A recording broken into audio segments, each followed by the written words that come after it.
बोलिए नहीं, ध्यान से सुनिए। आज हम चर्चा करेंगे integrated and non integrated costing की, ठीक है ना। तो कॉस्टिंग में ना दो सिस्टम होते हैं, एक होता है इंटीग्रेटेड और दूसरा होता है नॉन इंटीग्रेटेड। इंटीग्रेटेड में क्या होता है कि हम सिंगल बुक्स मेंटेन करते हैं, कॉस्ट के लिए भी और फाइनेंशियल अकाउंट्स के लिए। यानी मतलब ये हुआ कि हम एक ही सेट ऑफ बुक्स रखेंगे जिसके द्वारा हमें कॉस्टिंग डिटेल्स भी मिल जाएंगी और फाइनेंशियल अकाउंटिंग डिटेल्स भी मिल जाएंगी। इंटीग्रेटेड का मतलब ही होता है जोड़ना। हमने कॉस्ट को और फाइनेंशियल को जोड़ दिया, उससे उसका नाम पड़ गया इंटीग्रेटेड सिस्टम। नॉन इंटीग्रेटेड में क्या होता है, हम फाइनेंशियल रिकॉर्ड्स अलग मेंटेन करते हैं जिसमें ट्रेडिंग P&L द्वारा हम अपना प्रॉफिट निकालते हैं, नेट प्रॉफिट, और कॉस्टिंग रिकॉर्ड्स अलग मेंटेन करते हैं। जैसे कॉस्ट शीट बनाते थे ना, उसकी एंट्रियां कर करके कॉस्ट शीट बनाते हैं थोड़ा अलग तरीके से। तो कॉस्टिंग के प्रॉफिट जैसे कॉस्ट शीट में निकालते थे अलग होते हैं, और फाइनेंशियल के प्रॉफिट जो ट्रेडिंग P&L से निकालते हैं अलग होते हैं। तो नॉन इंटीग्रेटेड में क्या होता है कि फाइनेंशियल रिकॉर्ड्स अलग हो जाते हैं, कॉस्ट रिकॉर्ड्स अलग हो जाते हैं, दोनों के प्रॉफिट अलग हो जाते हैं। इसलिए बाद में हमको रिकंसिलिएशन स्टेटमेंट बनाना पड़ता है इस चीज को मैच करने के लिए कि दोनों का जो डिफरेंस है वो वैलिड रीजंस की वजह से है, कोई हेरफेर या एरर की वजह से नहीं है। रिकंसिलिएशन का पर्पस ही सिर्फ ये होता है क्योंकि दोनों सिस्टम अलग प्रॉफिट बोल रहे हैं। फाइनेंशियल बोल रहा है 4 लाख, कॉस्टिंग बोल रहा है 3 लाख। तो आम आदमी तो सोचेगा भैया कोई हेरफेर है, कोई बेईमानी है, कोई चोरी है। तो हम रिकंसिलिएशन स्टेटमेंट बनाकर बताते हैं भाई ये जो 1 लाख का डिफरेंस है इन कारणों की वजह से है, जिसकी हमने चर्चा की थी रिकंसिलिएशन के चैप्टर में, under absorption of overheads, over absorption of overheads. वो बात एक बात समझ लीजिए, एब्जॉर्प्शन का मतलब होता है कि कॉस्टिंग में खर्चे कैसे दिखाए जा रहे हैं, ओवर एब्जॉर्प्शन का मतलब होता है कॉस्टिंग में खर्चा ज्यादा दिखाया, अंडर एब्जॉर्प्शन का मतलब होता है कॉस्टिंग में खर्चा कम दिखाया। ये 2-4 बातें दिमाग में फिक्स होनी चाहिए, बिल्कुल हमें समझ होनी चाहिए जैसे हमें अपने नाम की समझ होती है। एब्जॉर्प्शन, चार्ज, रिकवर्ड, इनका एक ही मतलब है यहां पर कि कॉस्टिंग में हम उसको कैसे दिखा रहे हैं। Over recovered, over charge, over absorb, मतलब कॉस्टिंग में खर्चा ज्यादा दिखाया। Under recovered, under charge, under absorb, मतलब कॉस्टिंग में खर्चा कम दिखाया। तो अब ये देखिए, मैंने आपको सारी एंट्रीज लिखवा के समझा रहा हूं, एक एक एंट्री समझाऊंगा, आप ध्यान दें। ये हमारा वो सिस्टम है जब हमने नॉन इंटीग्रेटेड फॉलो किया। क्या फॉलो किया? Non integrated. नॉन इंटीग्रेटेड में जैसे कि थोड़ी देर पहले मैं चर्चा कर चुका हूं, फाइनेंशियल रिकॉर्ड्स अलग होंगे, कॉस्ट बुक्स यानी कॉस्ट रिकॉर्ड्स अलग होंगे। और दूसरा हमारा हो गया इंटीग्रेटेड में, इसमें सिर्फ एक ही बुक्स होंगी इंटीग्रेटेड। अब एक बात और समझिए, जब हम कॉस्ट की बुक्स मेंटेन करते हैं ना, तो हमारा एम सिर्फ खर्चों के ऊपर होता है। हम चाहते हैं खर्चों के और इनकम के रिकॉर्ड्स रखना। हमारा कोई इंटरेस्ट नहीं होता एसेट रिकॉर्ड में, कोई इंटरेस्ट नहीं होता लायबिलिटीज के रिकॉर्ड्स में, कोई इंटरेस्ट नहीं होता खर्चे और इनकम छोड़कर किसी और रिकॉर्ड्स में, कोई इंटरेस्ट नहीं। हमारा सारा ध्यान केवल खर्चे और इनकम में लगा होता है। तो हम खर्चे और इनकम से रिलेटेड अकाउंट्स तो खोलते हैं, बाकियों के लिए हम खोल लेते हैं जनरल लेजर एडजस्टमेंट अकाउंट। क्या खोल लेते हैं?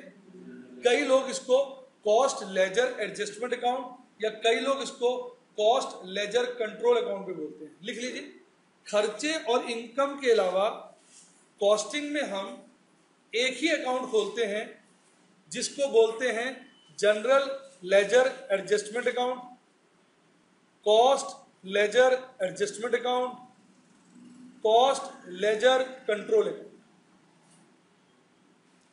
यानी इसका मतलब हुआ कॉस्टिंग की बुक्स में ना तो कैश अकाउंट खुलेगा, ना मशीनरी अकाउंट खुलेगा, ना कैपिटल अकाउंट खुलेगा, ना क्रेडिटर्स अकाउंट खुलेगा, ना डेटर्स अकाउंट खुलेगा, ना बैंक अकाउंट खुलेगा, ना बीआर अकाउंट खुलेगा, ना बीपी अकाउंट खुलेगा।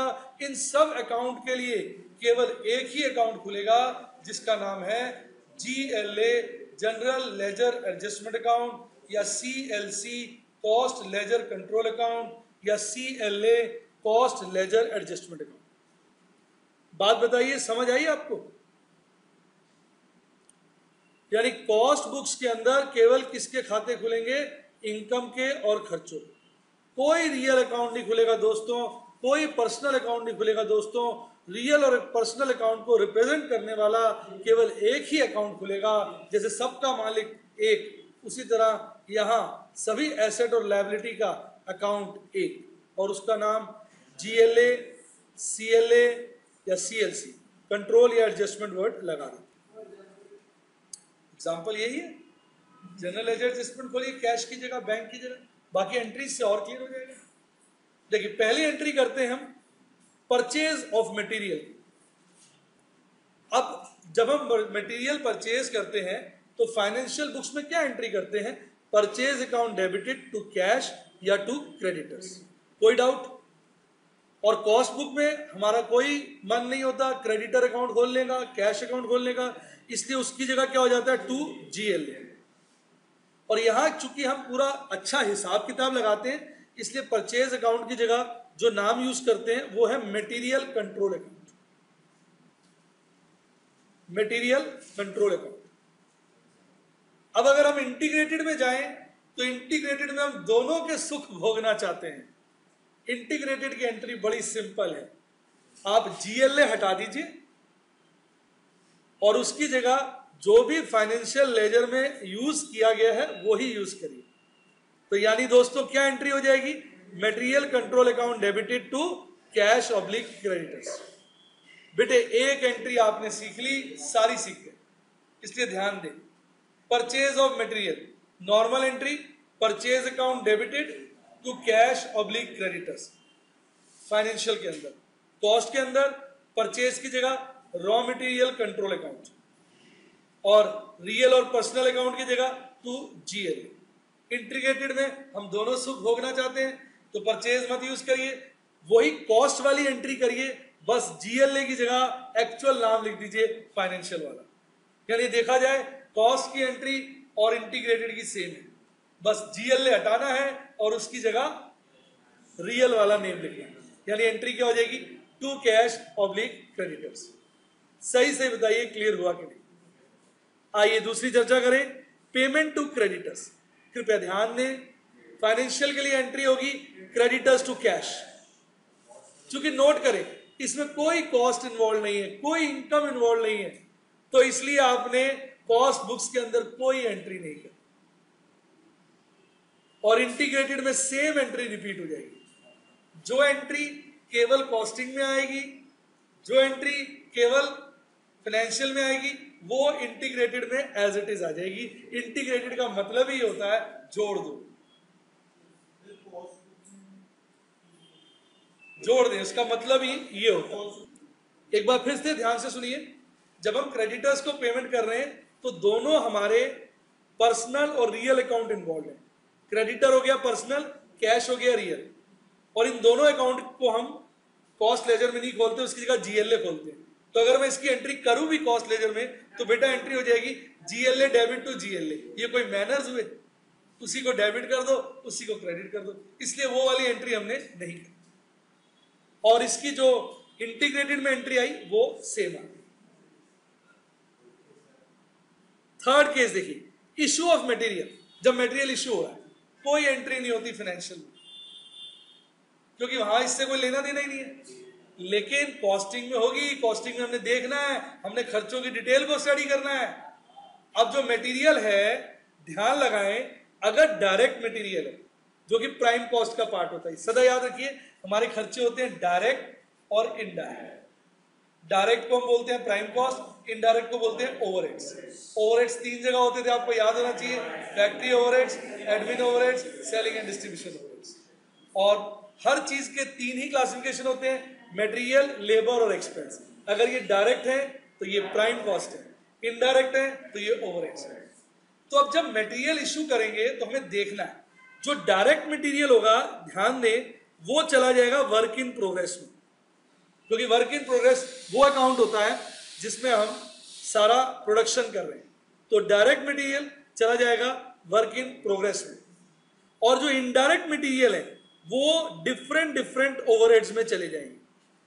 अगर इनडायरेक्ट मटेरियल फैक्ट्री में इस्तेमाल हुआ है तो बेटे फैक्ट्री ओवरहेड में जाएगा, एडमिन में इस्तेमाल हुआ है तो बेटे एडमिन ओवरहेड में जाएगा, सेलिंग एंड डिस्ट्रीब्यूशन के लिए इस्तेमाल हुआ है सेलिंग एंड डिस्ट्रीब्यूशन ओवरहेड में जाएगा, और क्रेडिट में क्या हो जाएगा, मटेरियल कंट्रोल अकाउंट, खर्चा डेबिट और देने वाला अकाउंट क्रेडिट। ये आपके सारे नॉमिनल अकाउंट ही है,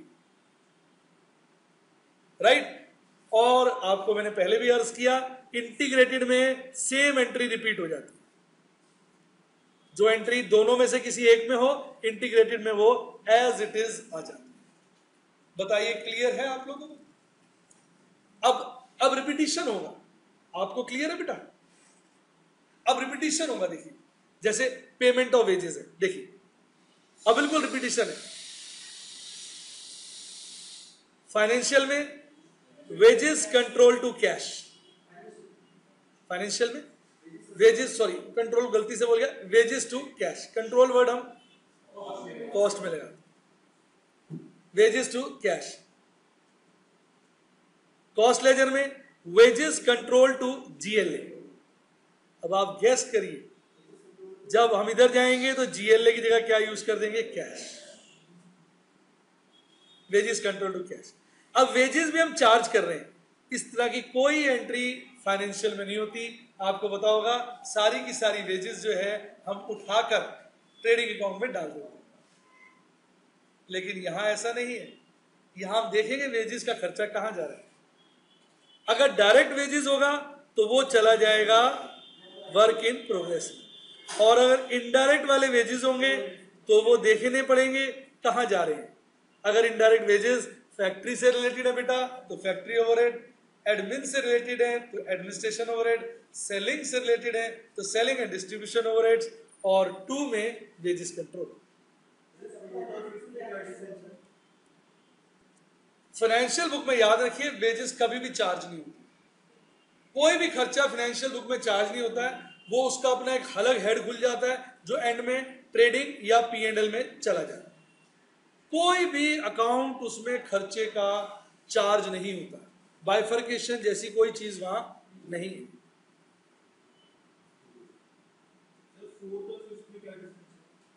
फोर्थ में हम पेमेंट कर रहे हैं वेजेस की, केवल ध्यान दें फोर्थ एंट्री के अंदर हम वेजेस की मात्र पेमेंट कर रहे हैं, और फिफ्थ के अंदर हम वेजेस को अपोर्शन और एलोकेट कर रहे हैं। हम देख रहे हैं वेजेस कहां हुई है, उस खर्चे में उस जगह वेजेस को चार्ज कर रहे हैं, कॉस्ट का एलोकेशन हो रहा है। जैसे समझिए फोर्थ एंट्री में मैं संतरे लाया और फिफ्थ एंट्री में मैं संतरे आप में बांट रहा हूं, 2 मैंने दे दिए अजय को, आधा दे दिया सान्या को, 6 दे दिए सरज को, इसको 1 दे दिया, इसको 1.5 दे दिया। संतरे का जो अपोर्शनमेंट हो रहा है वो क्या है आपका फिफ्थ एंट्री में, यानी खर्चों की बटाई हो रही है, और फर्स्ट में खर्चों की पेमेंट। बड़ा अच्छा एग्जांपल है, फर्स्ट क्या गया फोर्थ में हम संतरे लाए, वेजेस पे करें, संतरे लाते तो पे करते, वेजेस लाए पे करें, और फिफ्थ में उन वेजेस को सही जगह बांट रहे, जैसे संतरे आप में बांट रहा हूं। समझ आया कि नहीं आया? यही आपका इंटीग्रेटेड है, और आपका मतलब कॉस्टिंग है, और इंटीग्रेटेड में कॉस्ट वाली सेम एंट्री रिपीट हो जाएगी। अब आप देखिए ना, डिटेल में बात कर रहे हैं यहां पर, किधर कॉस्टिंग के अंदर। फाइनेंशियल में तो भाई साहब 4 एंट्रियां बनती हैं, खर्चा हो एक्सपेंस टू कैश, इनकम हो कैश टू इनकम, बस एसेट लिया है एसेट टू कैश, लाइबिलिटी भी की लाइबिलिटी, वो तो रेडी रिटाई एंट्रियां हैं, वो अलग बात है। वेजेस के लिए हम वेजेस टू कैश करते हैं, सैलरी के लिए सैलरी टू कैश करते हैं। अब पेमेंट ऑफ एक्सपेंसेस की चर्चा करेंगे। फाइनेंशियल के अंदर बस उस एक्सपेंस का नाम टू कैश, जैसे सैलरी दी सैलरी टू कैश, स्टेशनरी दी स्टेशनरी टू कैश, बिजली का बिल दिया इलेक्ट्रिसिटी एक्सपेंस टू कैश। पर यहां ऐसा नहीं है, हम ये देखेंगे कि वो खर्चा कहां हो रहा है। अगर वो डायरेक्ट खर्चा है, डायरेक्ट एक्सपेंस है, तो वर्क इन प्रोग्रेस में जाएगा, और अगर इनडायरेक्ट है तो हम देखेंगे वो इनडायरेक्ट खर्चा कहां हो रहा है। उदाहरण के लिए रेंट ले लीजिए, अगर फैक्ट्री का रेंट है तो factory overhead control debited, office building का रेंट है ऑफिस ओवरहेड कंट्रोल या एडमिनिस्ट्रेशन ओवरहेड कंट्रोल डेबिटेड, अगर सेल्स डिपो का है selling and distribution overhead control debited. अब टू कैश तो साहब यहां लिखेंगे नहीं, उसकी जगह क्या आ जाएगा टू जीएलए, क्यों? क्योंकि हम यहां पर रियल और पर्सनल अकाउंट नहीं खोलते। लेकिन दोस्तों जब इंटीग्रेटेड में जाएंगे तो जीएलए हटा के उसकी जगह वही टू कैश लिख देंगे जो फाइनेंशियल में लिखा है।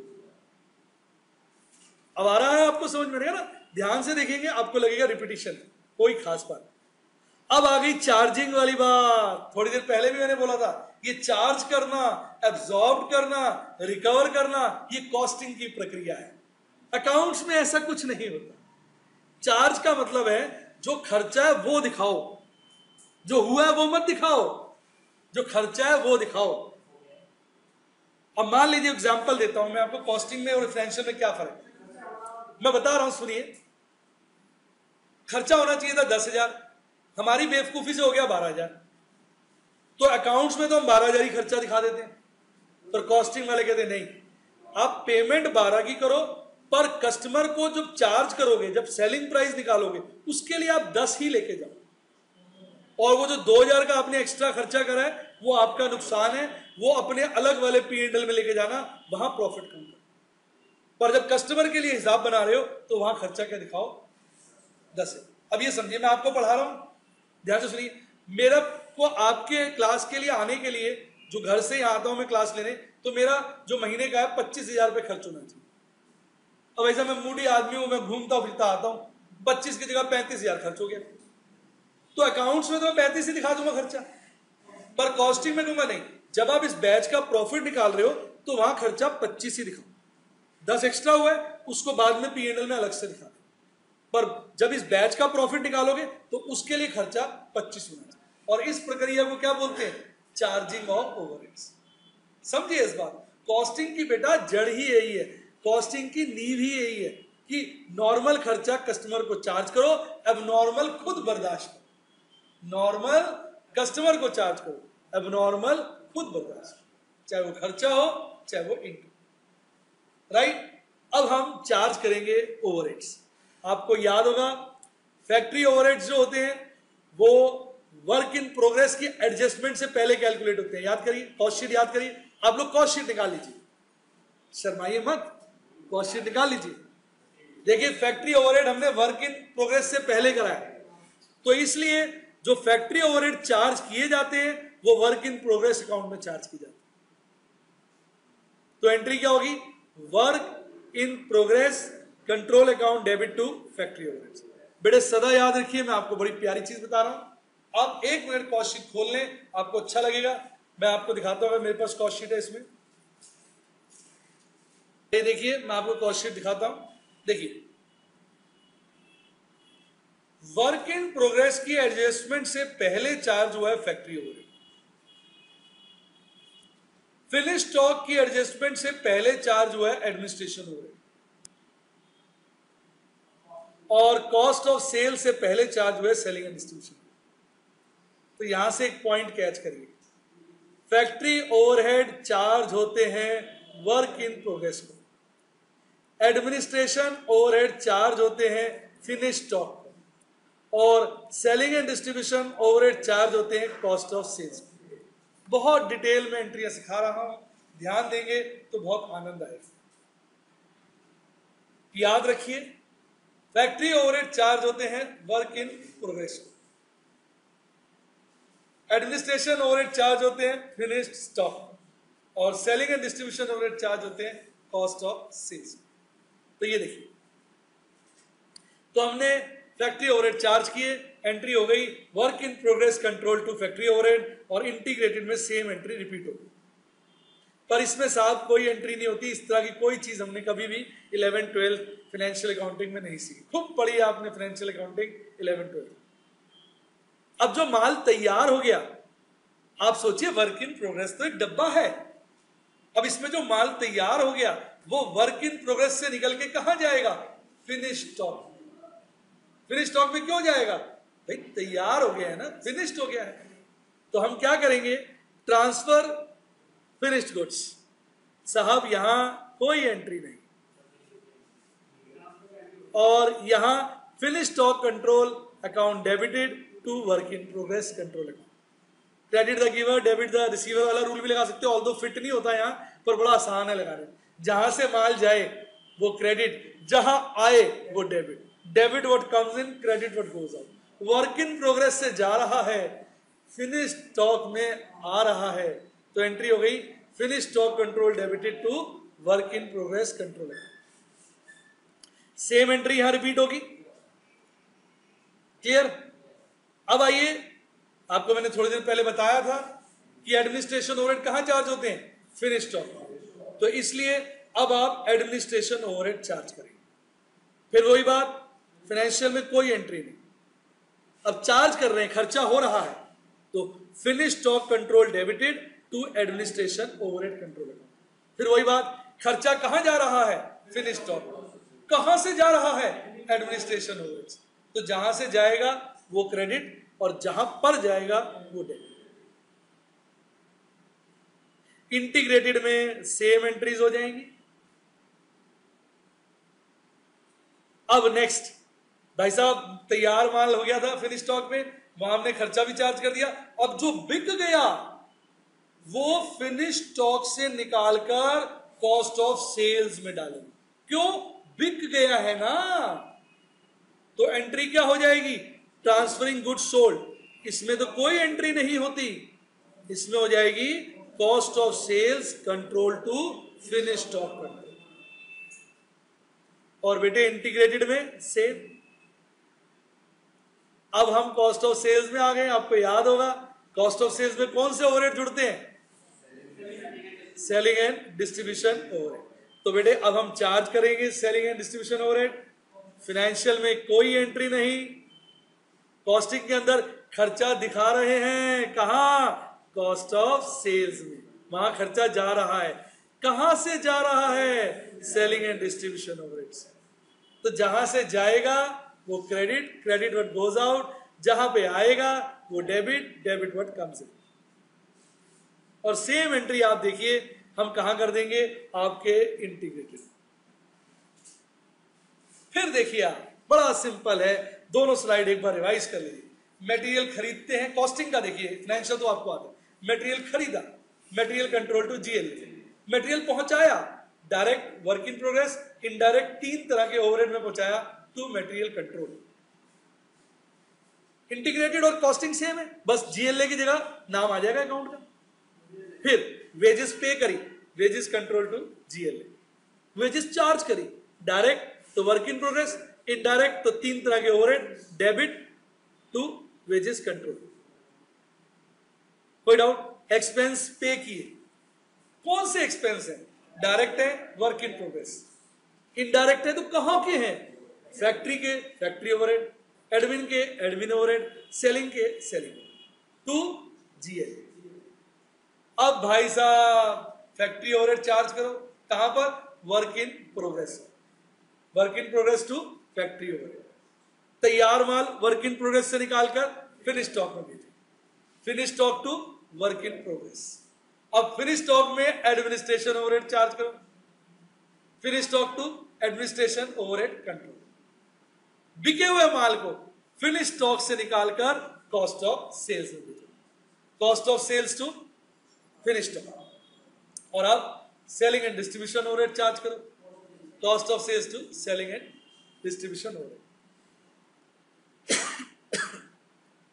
अब सेल्स, फाइनेंशियल में आपकी अपनी चिर परिचित जानी पहचानी एंट्री, कैश और डेटर्स टू सेल्स अकाउंट।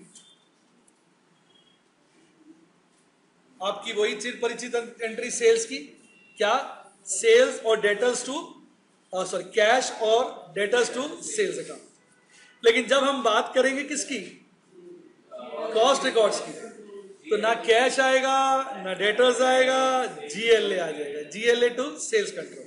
और इंटीग्रेटेड में मैंने बताया हुआ है जीएलए की जगह ओरिजिनल आइटम आ जाएगी, वो है कैश या debtors. Collection from debtors, cash to debtors financial, चूंकि खर्चा इन्वॉल्व नहीं है इसलिए कॉस्ट लेजर में कोई एंट्री नहीं, और इंटीग्रेटेड में रिपीट हो जाएगी एंट्री।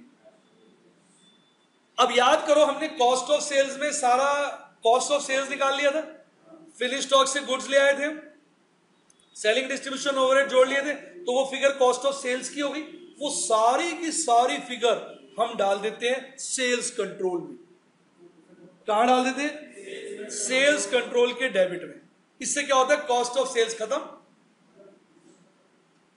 टोटल कॉस्ट जो है वो कॉस्ट ऑफ सेल्स से निकली और सेल्स कंट्रोल में चली गई। Debit what comes in sales control में आ गई, डेबिट कहां से आई? कॉस्ट ऑफ सेल्स से to cost of sales. Same entry आपकी इंटीग्रेटेड में हो जाएगी। अब ध्यान दो बड़े ध्यान से, सेल्स कंट्रोल अकाउंट में सोचो, क्रेडिट साइड पे तो सेल्स है, कौन सी वाली एंट्री? ये वाली। क्रेडिट साइड पे तो सेल्स है, और साहब डेबिट साइड पे उसकी कॉस्ट है, तो जो डिफरेंस है वो क्या होगा? प्रॉफिट। कॉस्ट शीट देखो ना यार, कॉस्ट ऑफ सेल्स और सेल्स का डिफरेंस ही तो है प्रॉफिट। नॉर्मली कॉस्टिंग में लॉस नहीं आता नॉर्मली, तो वो जो प्रॉफिट है उसके लिए यहां फाइनेंशियल में तो आप ट्रेडिंग P&L बनाते हो, पर यहां तो आपका प्रॉफिट निकल ही आया किसमें? सेल्स कंट्रोल में। तो दोस्तों सेल्स कंट्रोल में से प्रॉफिट आप कॉस्टिंग P&L में ट्रांसफर कर देंगे। प्रॉफिट है इसलिए कॉस्टिंग P&L में क्रेडिट हो जाएगा। गैस करिए अगर लॉस होता तो क्या होता है, जो कि रेयर है, रिवर्स है, costing P&L debited to sales. अच्छा, यहां पर हम इंटीग्रेटेड में कॉस्टिंग P&L की जगह वर्ड यूज करते हैं P&L, क्योंकि इंटीग्रेटेड है, टोटल प्रॉफिट निकाल। मजा आया कि नहीं आया? अब ये देखो जरा, सुनना ध्यान से, अब बड़ा चर्चा का विषय है, छोटे छोटे बड़े प्यारे क्वेश्चन आपका पक्का हो जाएगा, पर पहले जरा ध्यान से सुने, यहां थोड़ा सा पॉइंट है। देखो जितने भी ओवरहेड है, 3 ओवरहेड थे, factory overhead, admin overhead, selling and distribution overhead. In overheads के एक तरफ खर्चे आ गए। कौन कौन से खर्चे? इनडायरेक्ट मटेरियल, इनडायरेक्ट वेजेस और इनडायरेक्ट एक्सपेंस, और दूसरी तरफ वो खर्चा चार्ज हो जाता है। कोई भी अकाउंट आप देखो जरा एक बारी, work in progress factory overhead बनाता हूं, जरा इसको देख लो। फैक्ट्री ओवरहेड ध्यान से देखो, देखो फैक्ट्री ओवरहेड यहां डेबिट हुआ, डायरेक्ट इनडायरेक्ट मटेरियल, यहां डेबिट हुआ इनडायरेक्ट वेजेस, यहां डेबिट हुआ इनडायरेक्ट एक्सपेंस, हाँ के ना, और यहां क्रेडिट हुआ वो जो खर्चा चार्ज हुआ। तो इसका डिफरेंस क्या होगा? अंडर या ओवर एब्सॉर्ब? रिपीट। हाँ, मैं आपको इसका बना के दिखाता हूं एक जगह। आइए देखिए, फैक्ट्री ओवरहेड का दिखाता हूं। देखिए अभी मैंने आपको एंट्रियां दिखाई थी अलग अलग, याद करिए, उसके 3 चीजें दिखाई थी। आपके पास एंट्रियां लिखी हुई है, आप उसमें भी देख सकते हैं। मटेरियल कंट्रोल, देखिए वेजेस कंट्रोल चेक कर लिए, और एक्सपेंसेस के लिए 2GL चेक करिए, और जो आपने चार्ज किया था वो by work in progress charge किया। अब एक उदाहरण बनाते हैं, मान लो मटेरियल है 10,000, वेजेस है 15,000, एक्सपेंस है 5,000, और जो हमने चार्ज किया मान लो वो है 25,000 या 26,000 का। तो बेसिकली ये बच गया ना आपका बैलेंस 4,000, क्योंकि हुआ तो खर्चा कितना है? 30, पर भाई साहब चार्ज तो 26 ही कर रहे हो। हाँ, ये तो लॉस हो गया। अंडर चार्ज में तो लॉस होता है। देखो अंडर चार्ज का मतलब क्या हुआ? लॉस। क्यों? क्योंकि भैया खर्चा ज्यादा हुआ है, चार्ज तो कम करना है, लॉस हो गया। अब ओवर एब्जॉर्ब में सोचो क्या होगा? प्रॉफिट, हाँ के ना? अब सुनो, कॉस्टिंग के अंदर क्या होता है, हमारे पास 2 ऑप्शन अवेलेबल है कॉस्टिंग में, कॉस्ट रिकॉर्ड्स में। एक कैरी फॉरवर्ड, और 2 ट्रांसफर टू CP&L। मतलब अगर आपको यह लगता है कि जैसे इस बार अंडर या ओवर हो गया है, अगले साल उल्टा हो जाएगा, तो आप उसको कैरी फॉरवर्ड कर लो ना, अगले साल वो अपने आप कट जाएगा। हाँ देखो, जो व्यक्ति जिस व्यापार में होता है उसको पूरा आइडिया होता है।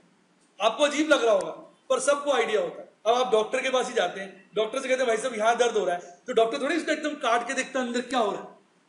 वो आपसे दो बातें पूछता है, दर्द किस वक्त हुआ था, दर्द से पहले आपने क्या खाया था, और अपने एक्सपीरियंस से आपको ऐसी दवाई देता है, आप ठीक हो जाते हैं। तो ये कोई अचंभे की बात नहीं, बच्चों को बड़ा अचंभा लगता है, वो इसलिए कि उनके लिए नई बात है। आप डॉक्टर के पास जाते हो, कभी अचंभित होते हो, यार मैंने उसको 4 बातें बताई, पता नहीं यार उसने काट के भी नहीं देखा अंदर से, जस्ट दवाई दे दी और मैं ठीक हो गया।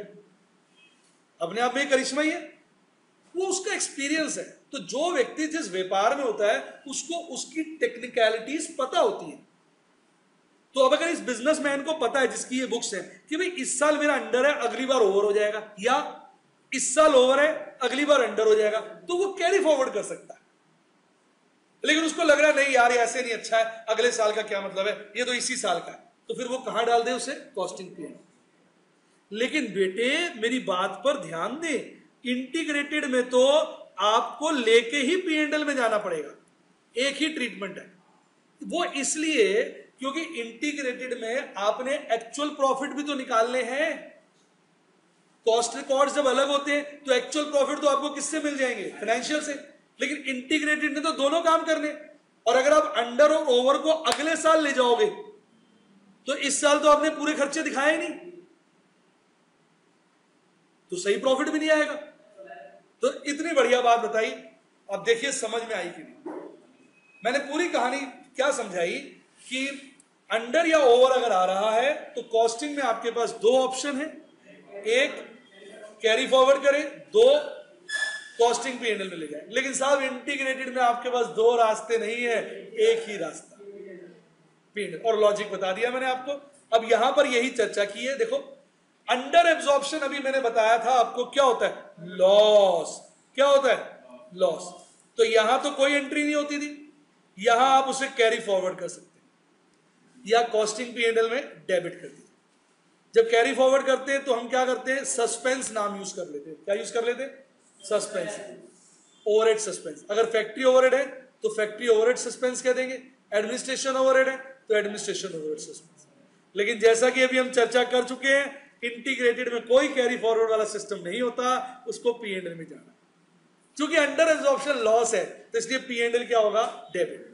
चाहे CP&L हो चाहे P&L हो, वो डेबिट होगा। आप इधर चेक भी कर सकते हैं राजे, देखिए अब ये अंडर एब्जॉर्प्शन का केस है ना, तो या तो इसको CP&L में ले जाओ, या क्या करो, फैक्ट्री ओवरहेड सस्पेंस, चेक करो ये अकाउंट डेबिट हो गया और ओवरहेड अकाउंट क्या हुआ, क्रेडिट।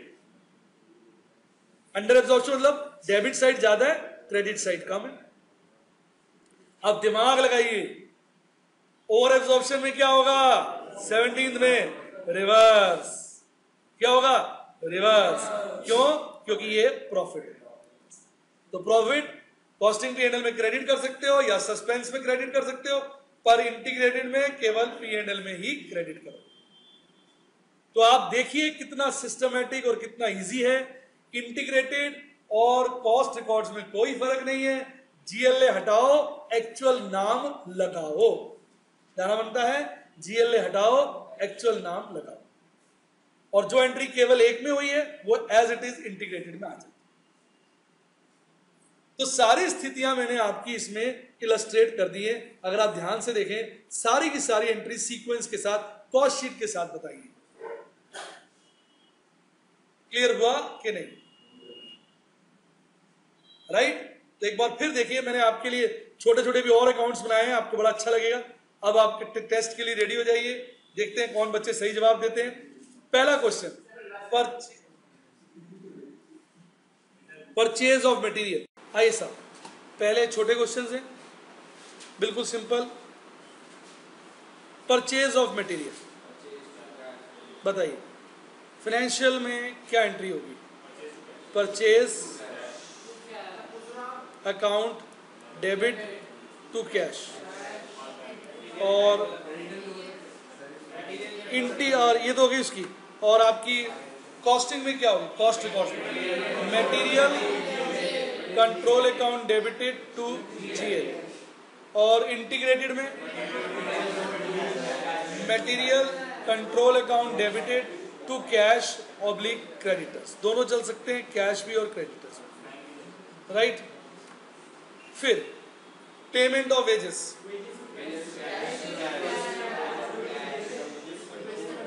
बिल्कुल सही। फाइनेंशियल में वेजेस टू कैश, कॉस्टिंग में वेजेस कंट्रोल टू जीएलए, और इंटीग्रेटेड में वेजेस कंट्रोल टू कैश। तो तीन उन लोगों की एंट्री समझ ली।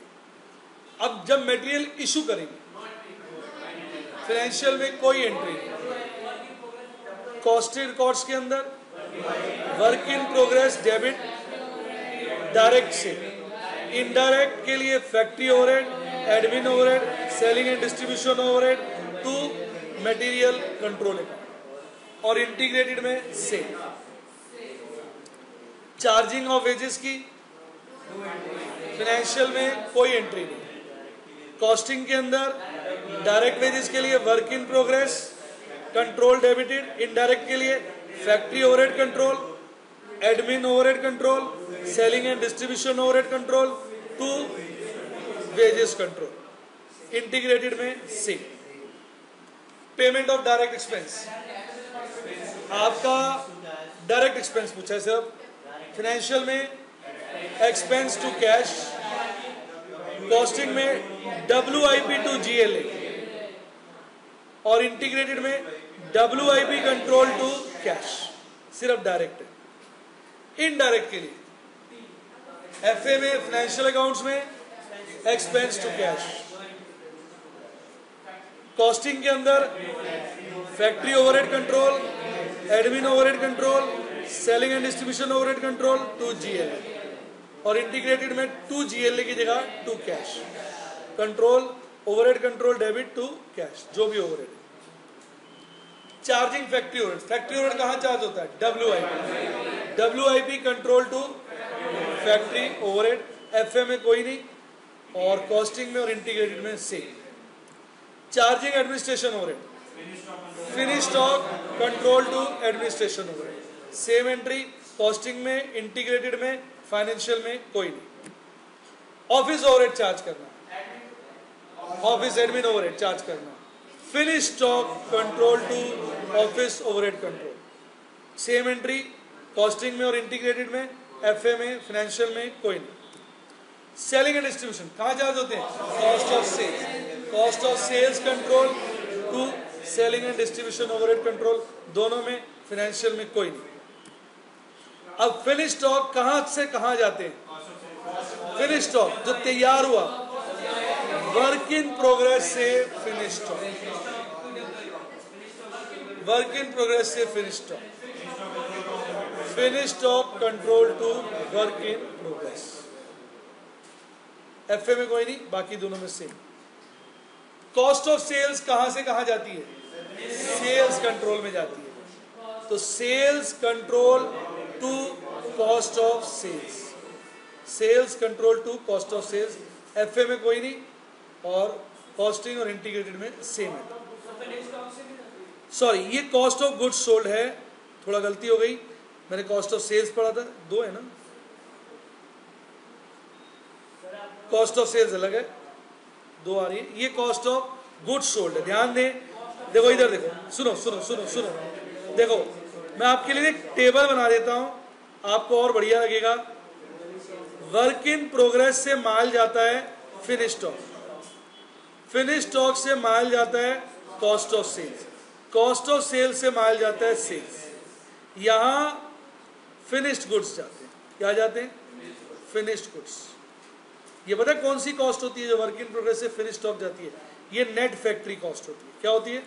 Net factory cost. और फिनिश स्टॉक से कॉस्ट ऑफ सेल जाता है कॉस्ट ऑफ गुड्स सोल्ड, और कॉस्ट ऑफ सेल से सेल्स में जाती है total cost of sales, final. तो कॉस्ट ऑफ गुड्स सोल्ड के लिए एंट्री क्या होगी? Cost of sales to finish stock, और कॉस्ट ऑफ सेल्स ट्रांसफर करने की क्या होगी? Sales control to cost of sales. आइए एक बार फिर देखें, पहले फिनिश स्टॉक ट्रांसफर करने की क्या होगी? Finish stock to work in progress. Cost of goods sold transfer करने की क्या होगी? Cost of sales to finish stock. और कॉस्ट ऑफ सेल्स पूरा ट्रांसफर करने की, sales control to cost of sales. ये सब एंट्रियां इंटीग्रेटेड और कॉस्टिंग में सेम होंगी, एफए में कोई नहीं। तो ये ड्राइंग से आप लिख सकते हैं, अच्छी ड्राइंग बना दिए।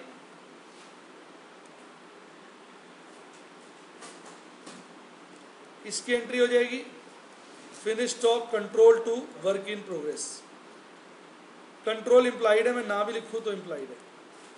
इसकी क्या हो जाएगी, cost of sales control to finish stock control. और इसकी क्या हो जाएगी, sales control to cost of sales control. 3 transfers होती हैं, तीनों का मैंने तरीके से आपको बता दिया।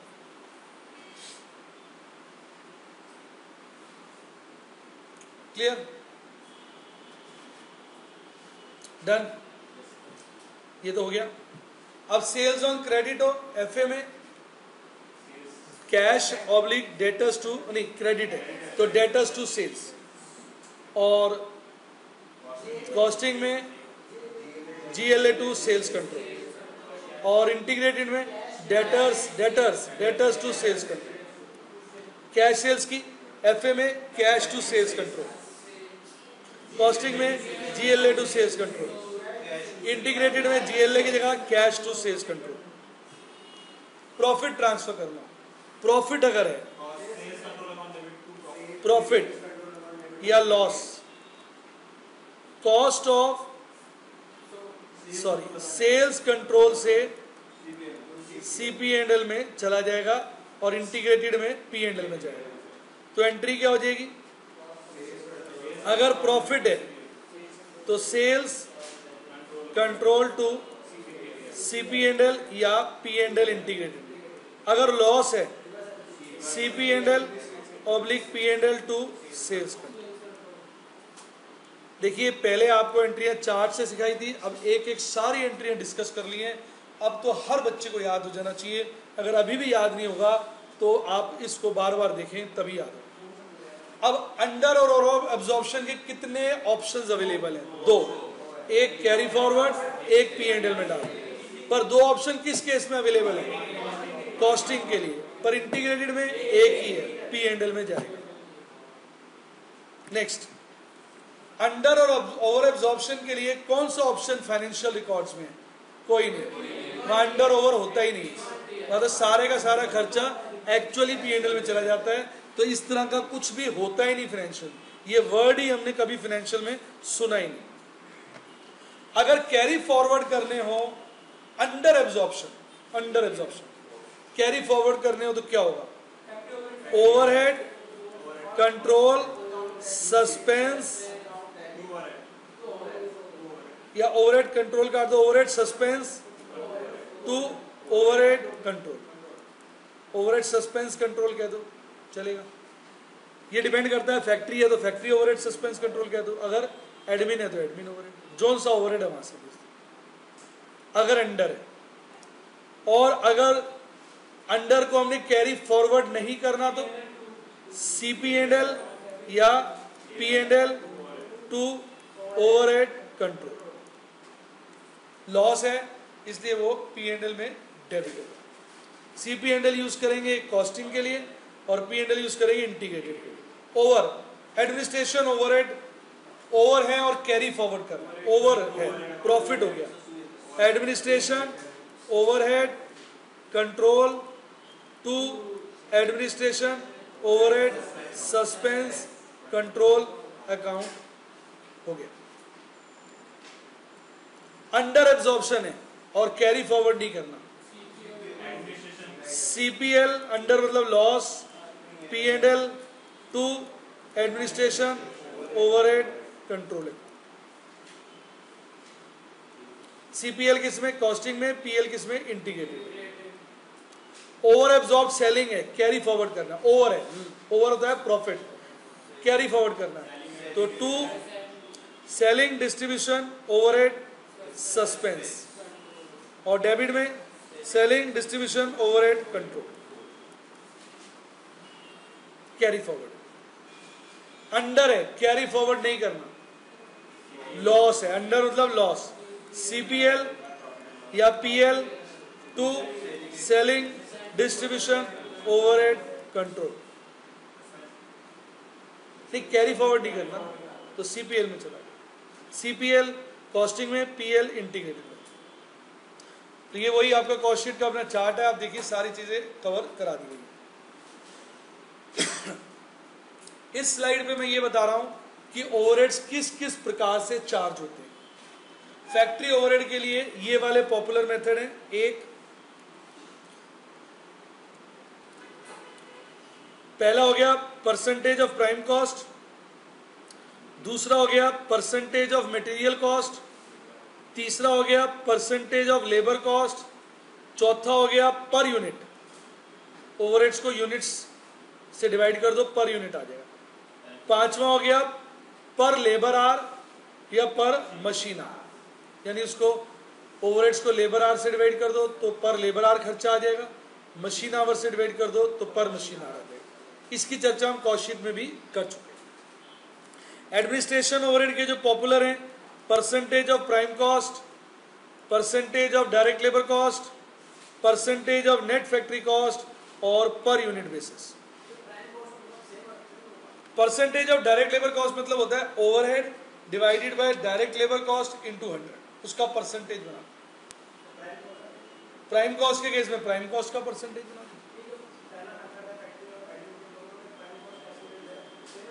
हाँ, अलग अलग आ जाएगा। उसमें फैक्ट्री ओवरहेड, इसमें हो जाएगा factory overhead upon prime cost into 100, इसमें हो जाएगा administration overhead upon prime cost into 100।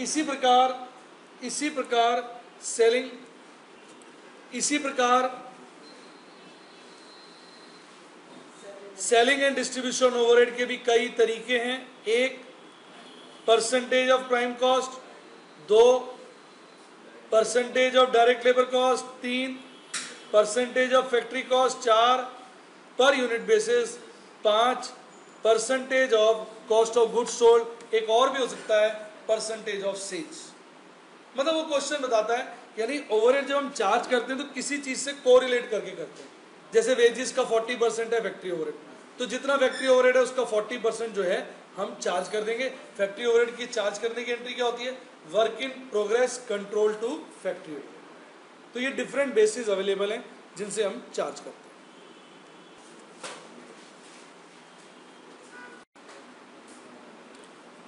आइए इधर देखें, अब चर्चा को आगे बढ़ाते हैं। मैं एक एक अकाउंट की बात कर रहा हूं, सुनिए।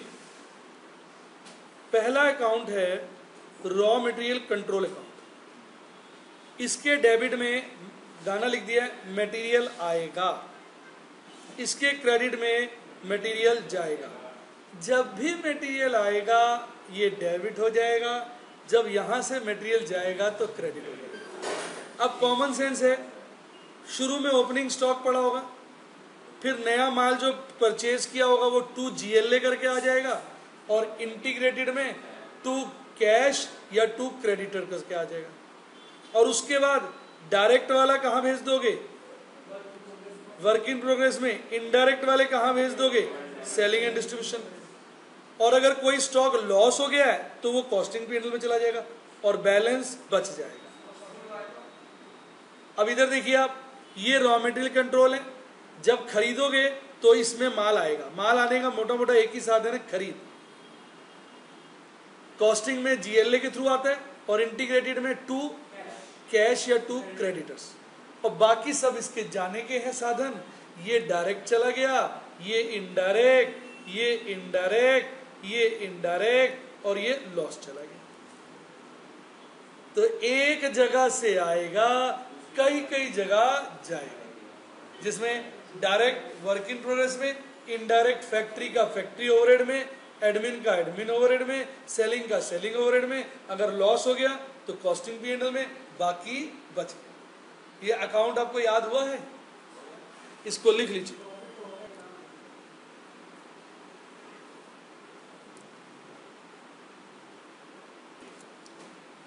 पहला क्वेश्चन आपके सामने प्रैक्टिकल, इसको करिए, आपको कॉन्फिडेंस आएगा, अच्छा लगेगा, इसको करिए। अब इसमें आप अकाउंट बनाइए इसमें एक फिगर मिसिंग है जो आप निकाल लेंगे। जिस बच्चे ने निकाल ली, भाई साहब वो बच्चा नहीं है, वो बड़ा हो गया है, मैच्योर्ड हो गया। ये देखिए 52,000। किस किस का आंसर सही था? ये 2 बच्चों आंसर दिखाएं। 52,000 आ रहा है, 52,000 ये रहा आंसर। ये देखिए 52,000।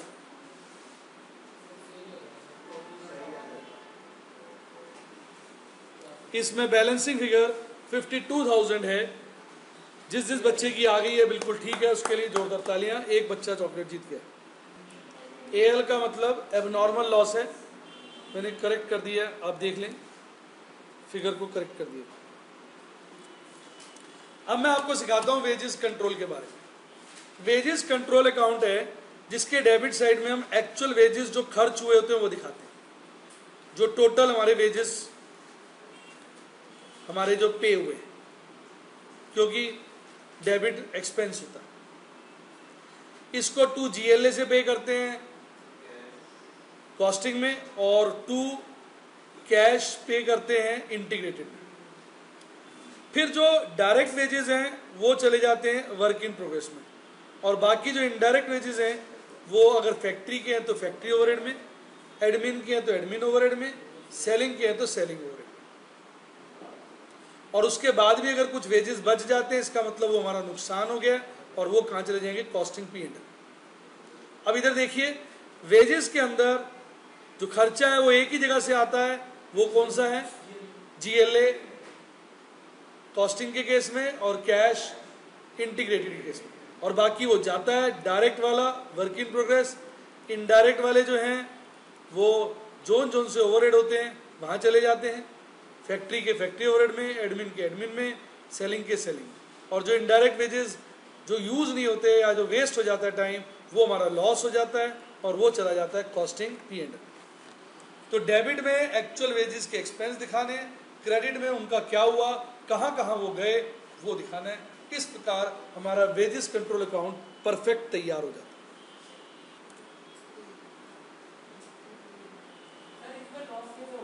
आइए लॉस का एग्जांपल दें। लाइट चली गई, वर्कर्स खाली बैठे हैं, काम नहीं कर रहे हैं, उनको हमें सैलरी तो देनी पड़ेगी। 4 घंटे लाइट चली गई थी, काम नहीं हुआ, 4 घंटे की जो भी हमने सैलरी दी वो हमारी वेस्ट हो गई, वो हम कॉस्टिंग P&L में ले जाएंगे। इसको हम एबनॉर्मल लॉस कहते हैं। आइए थोड़ी इस बात की भी चर्चा कर देते हैं कि डायरेक्ट वेजेस जो होती है वो प्राइम कॉस्ट होती है, जो पहले पॉइंट में बताया गया।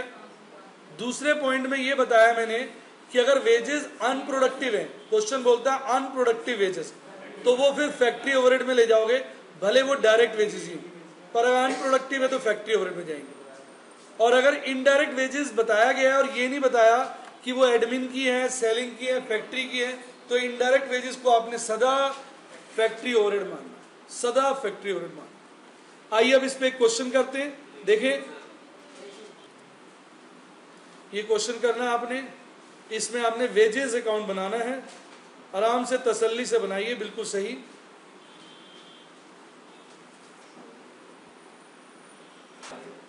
सही आंसर आपके सामने आने वाला है। बच्चों ने कर लिया है सवाल। अब सही आंसर देखें, ये रहा सही आंसर। इसमें सिर्फ 45,000 प्रोडक्टिव हैं, वही जाएंगी डायरेक्ट वेजेस में। जो 5,000 हैं वो अनप्रोडक्टिव हैं, ये वाली, तो अनप्रोडक्टिव वाली भी कहाँ चली जाएंगी? फैक्ट्री ओवरहेड में। और ये तो है ही इनडायरेक्ट, तो ये तो जाएंगी फैक्ट्री ओवरहेड में, क्योंकि साफ बोला है कि 50,000 डायरेक्ट वेजेस हैं, 45,000 प्रोडक्टिव है, तो कॉमन सेंस लगाएं, बची हुई 5,000 अनप्रोडक्टिव होगी। इसकी चर्चा मैं कर चुका हूं कि अनप्रोडक्टिव वेजेस जो है फैक्ट्री ओवरहेड में जाती हैं।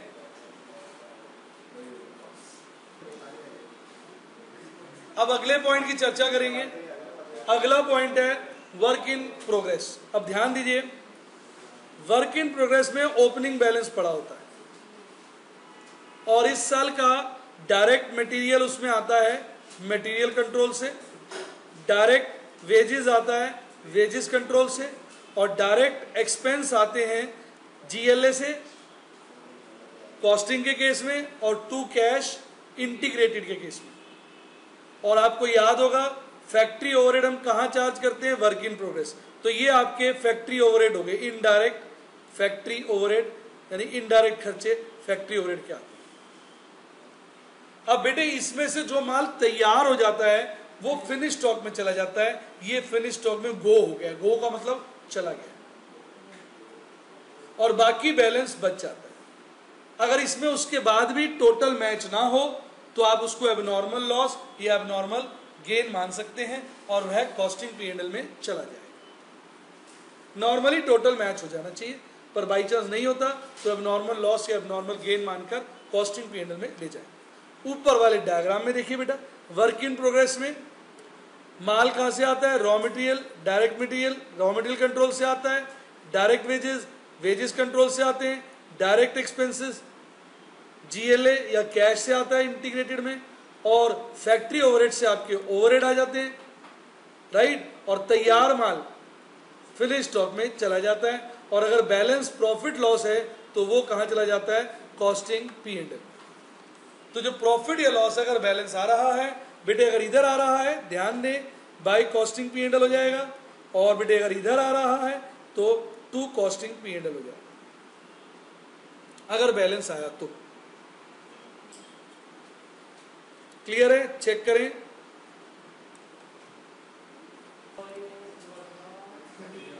अब अगला क्वेश्चन इस पे दिखाते हैं, बहुत बेहतरीन क्वेश्चन, काफी सारे अच्छे पॉइंट। इसमें आपने वर्क इन प्रोग्रेस अकाउंट बनाना है और उसमें जो मिसिंग फिगर है वो निकालनी है।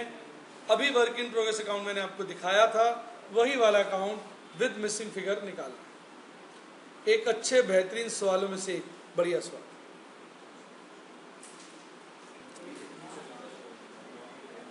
आइए इसका आंसर देखें, अब सुनना ध्यान से। देखो इसमें जो कैच है जिसमें आप फंसे हो मैं बताता हूं। Opening balance of work in progress 40,000 है, क्लोजिंग 55,000 है। ओपनिंग यहां दिखा दिया, क्लोजिंग नीचे दिखा दिया। डायरेक्ट मटेरियल चार्ज 40,000 है, वो दिखा दिया। अब इनडायरेक्ट मटेरियल चार्ज 15,000 इसमें नहीं आएगा, 15,000 चला जाएगा फैक्ट्री ओवरहेड में, और फिर फैक्ट्री ओवरहेड इकट्ठे चार्ज होके आएंगे। तो ये जो इनडायरेक्ट मटेरियल चार्ज बोला है 15,000, आपको उल्लू बनाने के लिए बोला है और आप बन गए। तो आपने इसको कहीं नहीं दिखाना, ये वाला बुद्धू बनाने के लिए था, छोड़ दीजिए इस 15,000। डायरेक्ट वेजेस 15,000 वो आएंगे, और इनडायरेक्ट वेजेस 5,000 भी फैक्ट्री ओवरहेड में जाएंगे। इसको यहां पर हमने नहीं दिखाना, ये आपको उल्लू बनाने के लिए दिए गए थे और आप बने हैं। अगला है डायरेक्ट वेजेस, डायरेक्ट एक्सपेंस, वो भी यहां आ जाएगा। अब ये बोलते हैं, इसको बोलते हैं चार्जिंग ऑफ फैक्ट्री ओवरहेड्स। तो फैक्ट्री ओवरहेड में बहुत सारी चीजें गई होंगी, जैसे indirect material, indirect labour, indirect expense. पर यहां पर जो हम फैक्ट्री ओवरहेड दिखाएंगे वो अलग अलग नहीं दिखाएंगे, हम उसको वेजेस का 200% दिखाएंगे। तो जब हम वेजेस का 200% दिखाएंगे तो उसके अंदर इनडायरेक्ट मटेरियल का हिस्सा, इनडायरेक्ट लेबर का हिस्सा, इनडायरेक्ट एक्सपेंसेस का हिस्सा, सब का हिस्सा आ जाएगा, इसलिए उनको अलग से नहीं दिखाना। 200% हम किसका निकालेंगे, ये डायरेक्ट वेजेस का 15,000 का, और वो हो जाएगा 30,000, और उसके बाद हमारी बैलेंसिंग फिगर आ जाएगी 74,000। आइए एक बार और सुनिए, इसमें ना हमने इनडायरेक्ट मटेरियल दिखाना है ना इनडायरेक्ट वेजेस दिखाना है, वो दोनों फैक्ट्री ओवरहेड में जाएंगे, और इसके अलावा इनडायरेक्ट एक्सपेंस भी जाएंगे। और फैक्ट्री ओवरहेड जो है वो लमसम यहाँ चार्ज होंगे 200% ऑफ डायरेक्ट वेजेस। ये जो 200% ऑफ डायरेक्ट वेजेस है इसको हम बोलते हैं चार्जिंग ऑफ फैक्ट्री ओवरहेड्स। दिया होगा, क्वेश्चन होगा तो जरूर दिया होगा, परसेंटेज नहीं तो कुछ और बताया होगा, वो कोई ना कोई आपको रास्ता जरूर दिखाया जाएगा एग्जाम में। ऐसा नहीं है, कई बच्चे सोचते ना दिया हो तो, बेटा क्वेश्चन ही ना दिया हो तो कैसे करेंगे, ऐसे थोड़ी होता है, उसमें आपको हर चीज मिलेगी क्वेश्चन के अंदर। अब अगले पॉइंट पे चलते हैं, यहां हम चर्चा करेंगे फिनिश स्टॉक। फिनिश स्टॉक में इधर देखिए ओपनिंग बैलेंस होता है, फिर फिनिश स्टॉक में गुड्स कहां से आते हैं, वर्क इन प्रोग्रेस में, याद है कई बार बोला है मैंने। और फिनिश स्टॉक में फिर हम क्या चार्ज करते हैं, एडमिनिस्ट्रेशन एंड ऑफिस ओवरहेड। जो माल बिक जाता है वो चला जाता है कॉस्ट ऑफ सेल्स में और बैलेंस यहाँ बच जाता है। ऊपर डायग्राम में भी ये दिखाया है, फिनिश स्टॉक में माल आता है वर्क इन प्रोग्रेस से तैयार होके और एडमिनिस्ट्रेशन ओवरहेड चार्ज होते हैं, और जो माल बिक जाता है वो आपका चला जाता है कॉस्ट ऑफ सेल्स में। लेकिन कभी कभी इसमें अगर बैलेंस बच जाए तो फिर आप उसको लॉस प्रॉफिट मानकर CP&L में डाल दें, अगर बैलेंस बच रहा हो तो। वैसे बचेगा ही नहीं, पर बच जाए तो उसको फिर आप एबनॉर्मल लॉस या एबनॉर्मल गेन माने और कहाँ दिखाएं, कॉस्टिंग P&L में, अगर ऐसा हो तो।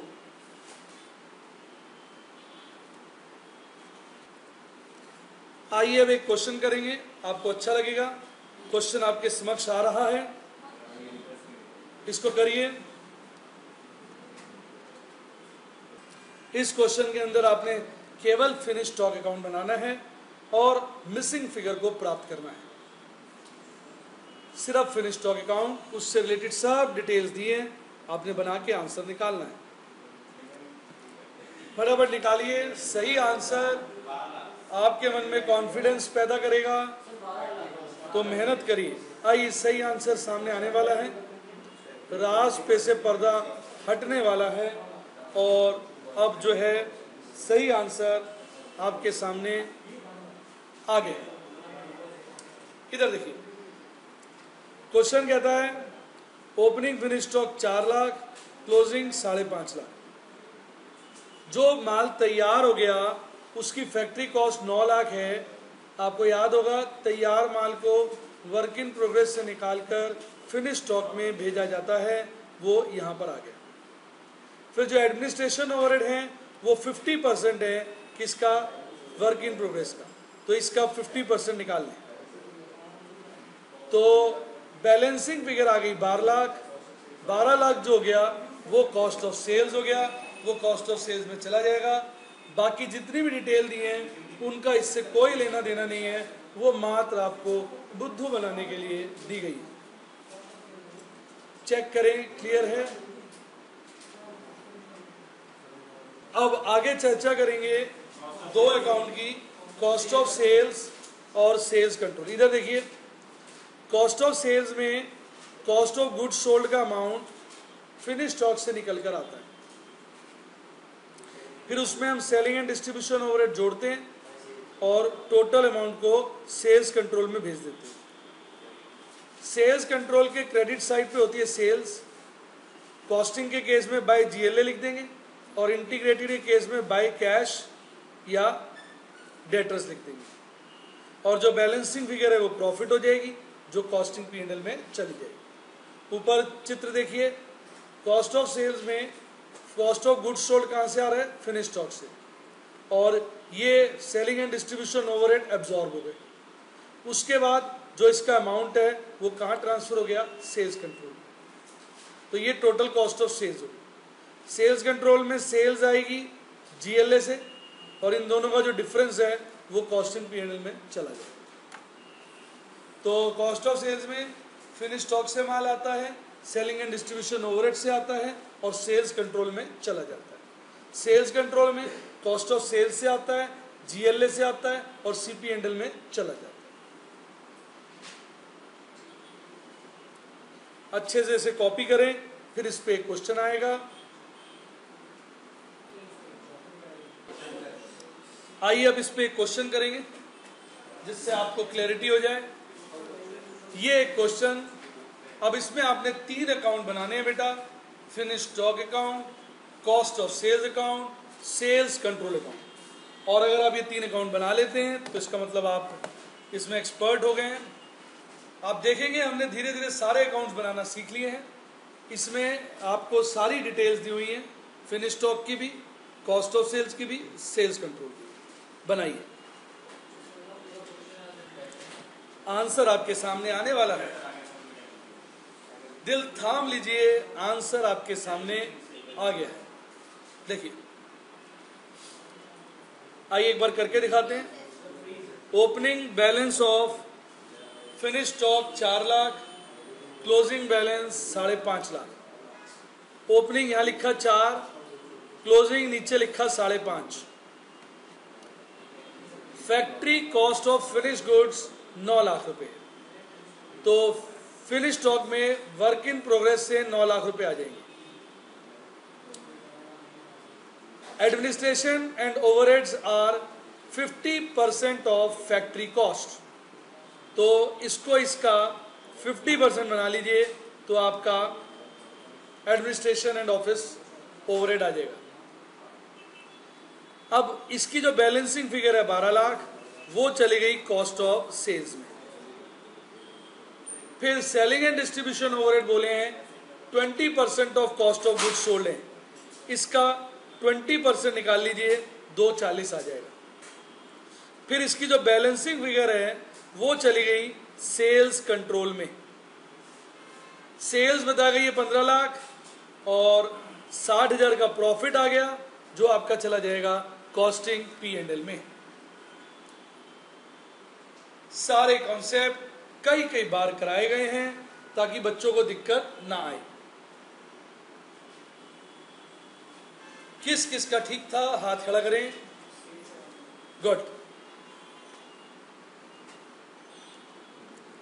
आइए अब खास बात पे आए, लास्ट पॉइंट पर। वैसे तो 20 दफा बता चुके हैं, लास्ट तो क्या है। फैक्ट्री ओवरहेड चार्ज होते हैं वर्क इन प्रोग्रेस में, ऑफिस ओवरहेड चार्ज होते हैं फिनिश स्टॉक में, selling and distribution overhead charge होते हैं कॉस्ट ऑफ सेल्स में। कई बार बता दिया गया है। अगर कोई भी अंडर या ओवर एब्जॉर्प्शन हो तो उसके 2 ट्रीटमेंट हैं, एक P&L में ले जाएं, एक कैरी फॉरवर्ड कर लें। लेकिन अगर हम इंटीग्रेटेड की बात करें तो वहां केवल एक ही ट्रीटमेंट है कि उसको P&L में ले जाएं।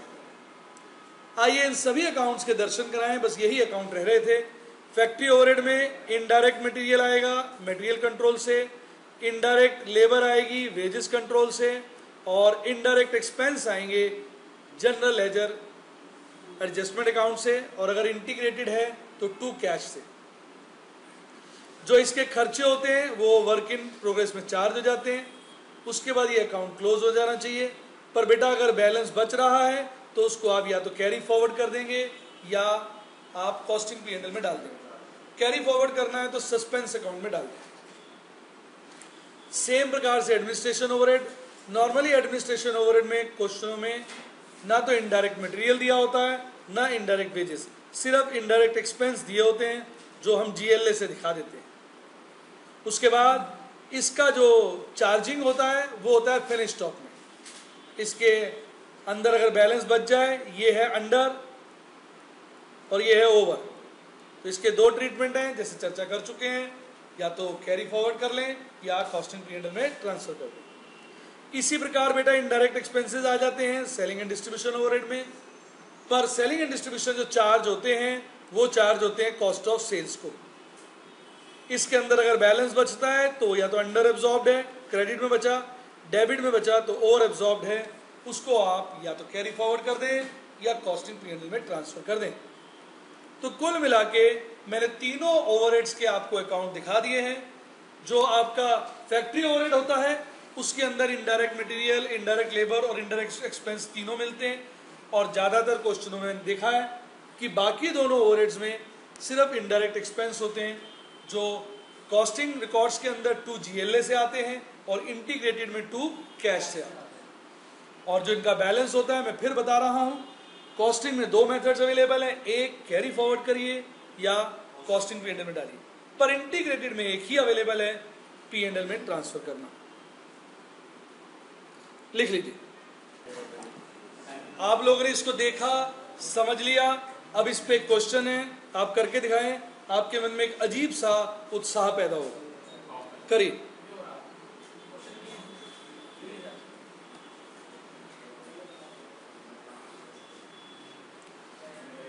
सामने आ गया क्वेश्चन, इसे करें।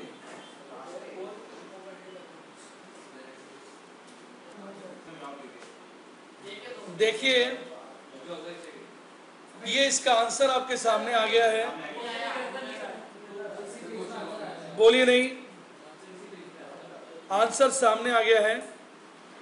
Indirect material 5000, indirect wages 8000। मैंने आपको बताया था, अगर ये ना बताया हो कि इनडायरेक्ट मटेरियल, इनडायरेक्ट वेजेस कौन से ओवरहेड का है, तो आपने फैक्ट्री ओवरहेड लेना है।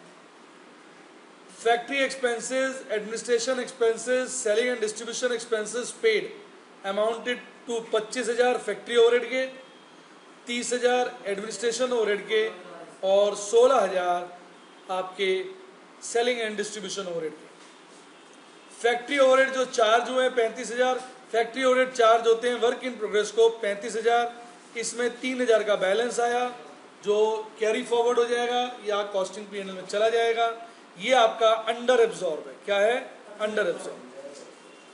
सेलिंग एंड डिस्ट्रीब्यूशन ओवरहेड, जो एडमिनिस्ट्रेशन ओवरहेड चार्ज हुए 32,000, इसमें 2,000 का बैलेंस डेबिट साइड पे आया है, ये ओवर एब्जॉर्ब है। ये भी या तो आप कैरी फॉरवर्ड कर लो या कॉस्टिंग P&L में डाल दो।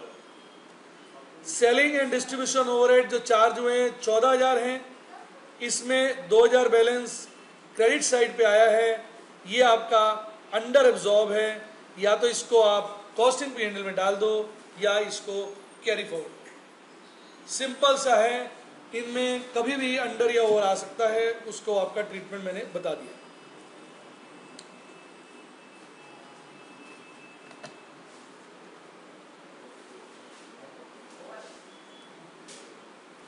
आइए एक slide over and under absorption पे लिखेंगे। इसकी चर्चा मैं पहले भी कई बार कर चुका हूं कि ओवरहेड्स जो हैं वो कॉस्टिंग में किसी हिसाब से दिखाए जाते हैं। फैक्ट्री ओवरहेड चार्ज होते हैं वर्क इन प्रोग्रेस को, एडमिन चार्ज होते हैं फिनिश स्टॉक को, सेलिंग एंड डिस्ट्रीब्यूशन चार्ज होते हैं कॉस्ट ऑफ सेल्स को। 10 दफा कर लिया है, आपके खून में मिल चुका है। ये लास्ट है ताकि आप इसको लिख लें।